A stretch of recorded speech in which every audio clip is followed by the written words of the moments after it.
Hello student, welcome to education market YouTube channel. আজকের এই ভিডিওতে আমরা ভারতের সংবিধানের গুরুত্বপূর্ণ এমসিকিউ প্রশ্ন উত্তর সমাধান করব এবং যেটা তোমাদের WBSSC গ্রুপ ডি এক্সামের জন্য কিন্তু অত্যন্ত ইম্পর্ট্যান্ট, ঠিক আছে? তো এবং এখানে আমাদের হুবহু কমনযোগ্য কিন্তু প্রশ্নগুলি রাখা হয়েছে, যা কিন্তু পরীক্ষায় আসার সম্ভাবনা প্রবল। তাই তোমাদের প্রত্যেককে বলবো ভিডিওটি কোনোরকম স্কিপ না করে প্রথম থেকে শেষ অবধি দেখার জন্য। তো চলো বেশি কথা না বলে সরাসরি প্রশ্নে চলে আসি। আজকের প্রথম প্রশ্ন, ভারতের সংবিধান রচনার জন্য গঠিত গণপরিষদের প্রথম অস্থায়ী সভাপতি কে ছিলেন? ভারতের গণপরিষদের, ঠিক আছে, গণপরিষদের অস্থায়ী সভাপতি কে ছিলেন?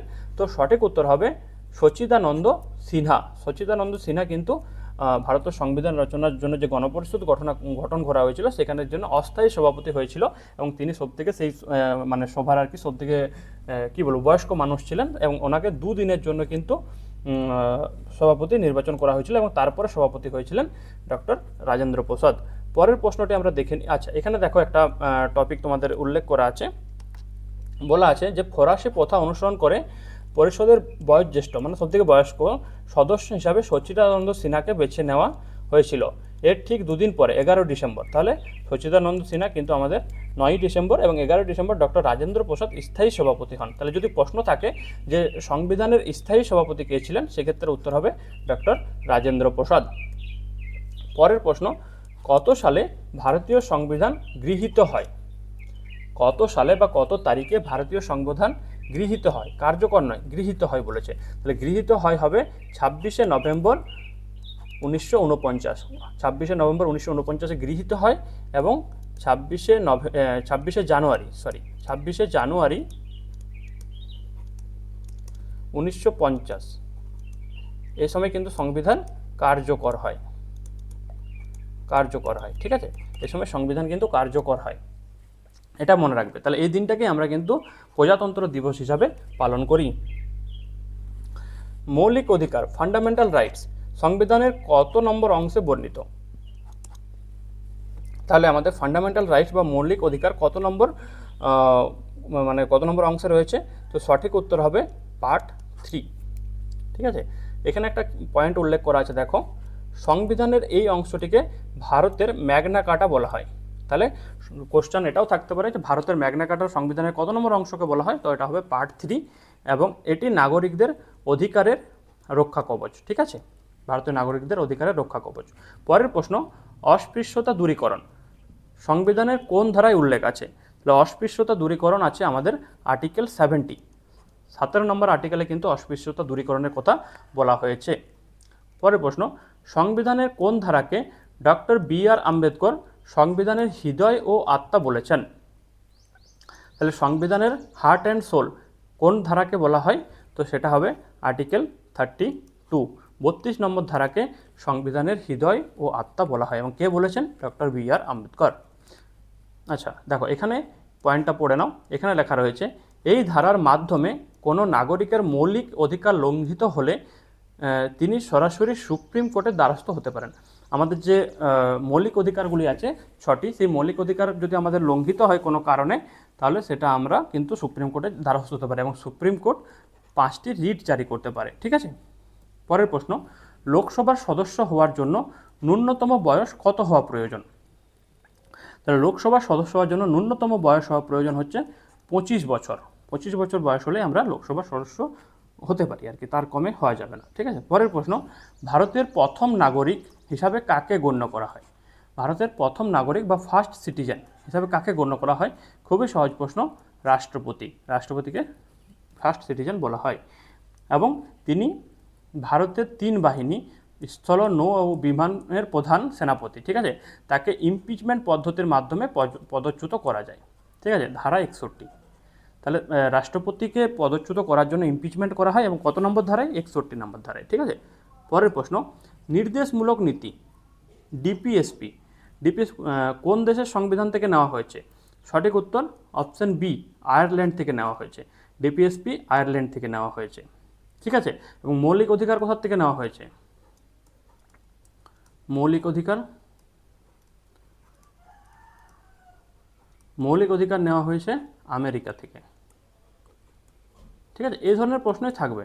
ঠিক আছে, মৌলিক অধিকার আমেরিকা, মৌলিক কর্তব্য ব্রিটেন, ঠিক আছে, এবং ডিপিএসপি আয়ারল্যান্ড থেকে, জরুরি অবস্থা জার্মানি, এখান থেকে নেওয়া হয়েছে, এগুলো মনে রাখবে, ঠিক আছে। পরের প্রশ্ন, কততম সংবিধান সংশোধনের মাধ্যমে ভোটদানের বয়স 21 থেকে কমিয়ে 18 করা হয়? ঠিক আছে, তো কততম সেটা মানে সংবিধান সংশোধনী হয়েছিল? তো সঠিক উত্তর 61তম। 61তম সংবিধান সংশোধনের মাধ্যমে কিন্তু 21 থেকে কমিয়ে সেটা 18 করা হয়েছিল, মনে রাখবে 61তম, ভিআইপি, ঠিক আছে। পরের প্রশ্ন, ভারতের সুপ্রিম কোর্টের বিচারপতিরা কত বছর বয়স পর্যন্ত তাদের পদে আসীন থাকতে পারেন? সুপ্রিম কোর্টের প্রধান বিচারপতিরা কিন্তু থাকতে পারে 65 বছর বয়স পর্যন্ত, এবং হাইকোর্টের বিচারপতিরা থাকতে পারেন কিন্তু 62 পর্যন্ত, 62, ঠিক আছে। পরের প্রশ্ন, অর্থ বিল কেবলমাত্র কোথায় পেশ করা যায়? মানি বিল। সঠিক উত্তর হবে লোকসভাতে কিন্তু অর্থ বিল পেশ করা যায়।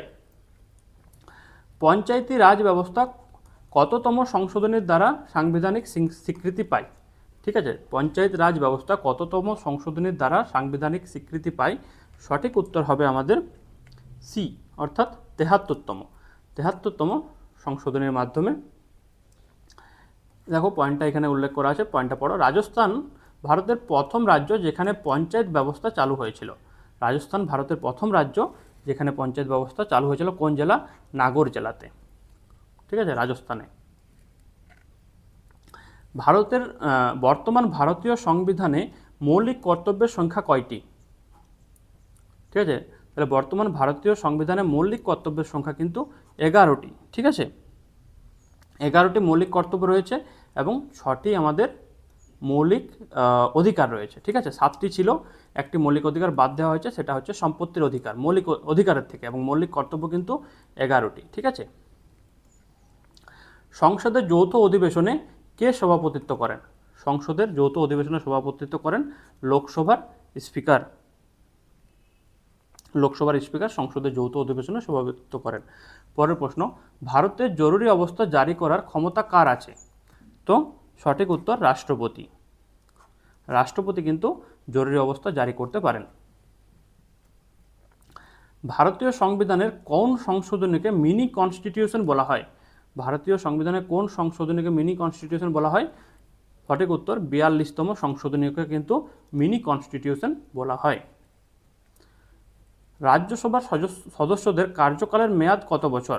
রাজ্যসভার সদস্যরা কিন্তু 6 বছর তাদের মেয়াদ থাকে কার্যকালের, ঠিক আছে। পরের প্রশ্ন, ভারতের নির্বাচন কমিশন কত নম্বর ধারায় আছে? ইলেকশন কমিশন কত নম্বর ধারায় আছে? তো সঠিক উত্তর হবে আর্টিকেল 324 নম্বর ধারায় কিন্তু ভারতের নির্বাচন কমিশন আছে। আর্থিক জরুরি অবস্থা, ফাইন্যান্সিয়াল এমার্জেন্সি কত নম্বর ধারায় আছে? খুবই সহজ, এটা কিন্তু আমাদের গ্রুপ সিতে এসেছিল, কিন্তু এই প্রশ্নটা এসেছিল, আর্থিক জরুরি অবস্থা কত নম্বরে আছে? তো সঠিক উত্তর হবে 360, ঠিক আছে, 360 নম্বর ধারায় কিন্তু আর্থিক জরুরি অবস্থা রয়েছে। গ্রাম পঞ্চায়েত সংগঠন কত নম্বর ধারায় আছে? হ্যাঁ, গ্রাম পঞ্চায়েত কত নম্বর ধারায় রয়েছে? তো সঠিক উত্তর হবে আর্টিকেল 40 নম্বর ধারায়, 40, ঠিক আছে, 40 নম্বর ধারায় গ্রাম পঞ্চায়েত সংগঠন রয়েছে। পরের প্রশ্ন, ভারতের উপরাষ্ট্রপতি কার কাছে তার পদত্যাগপত্র জমা দেন? উপরাষ্ট্রপতি কার কাছে পদত্যাগপত্র জমা দেন? তো সঠিক উত্তর হবে রাষ্ট্রপতির কাছে জমা দেন। পরের প্রশ্ন, কততম সংশোধনের মাধ্যমে সম্পত্তির অধিকারকে মৌলিক অধিকার থেকে বাদ দেওয়া হয়েছে? 44তম সংশোধনের মাধ্যমে বাদ দেওয়া হয়েছে, ঠিক আছে।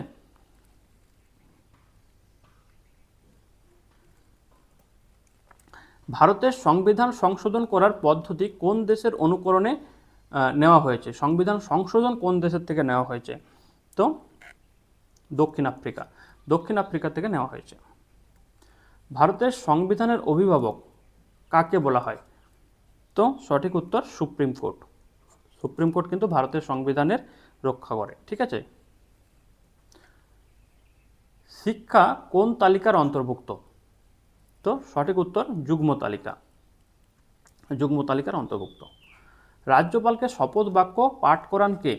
রাজ্যপালকে শপথ বাক্য পাঠ করান হাইকোর্টের প্রধান বিচারপতি, ঠিক আছে।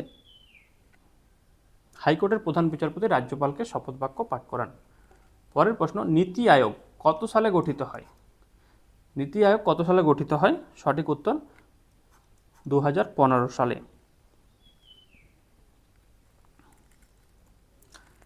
কোন বিল অর্থ বিল কিনা কে স্থির করেন? কোনো একটা বিল অর্থ বিল কিনা সেটা কে স্থির করেন?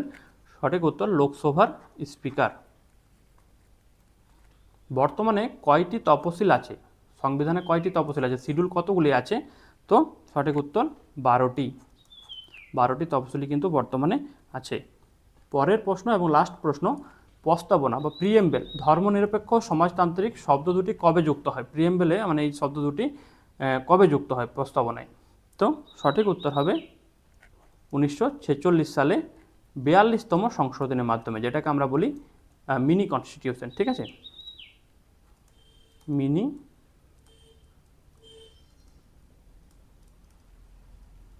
কনস্টিটিউশন। ঠিক আছে, তো আজকের শেষ প্রশ্ন এটাই, এবং তোমাদেরকে অনেক অনেক ধন্যবাদ ভিডিওটি শেষ অবধি দেখার জন্য। ভিডিওটি ভালো লাগলে লাইক ও সাবস্ক্রাইব করতে পারো, এবং এই যে ক্লাস নোটগুলো তোমরা যদি নিতে চাও তাহলে তোমরা কিন্তু এডুকেশন মার্কেট টেলিগ্রাম চ্যানেলে জয়েন করতে ভুলো না। এই টেলিগ্রামে গিয়ে এডুকেশন মার্কেট সার্চ করবে, তোমরা সেই চ্যানেলে জয়েন হতে পারো। তো ধন্যবাদ, আজকের মতো ভিডিওটি এখানে শেষ করছি। টাটা।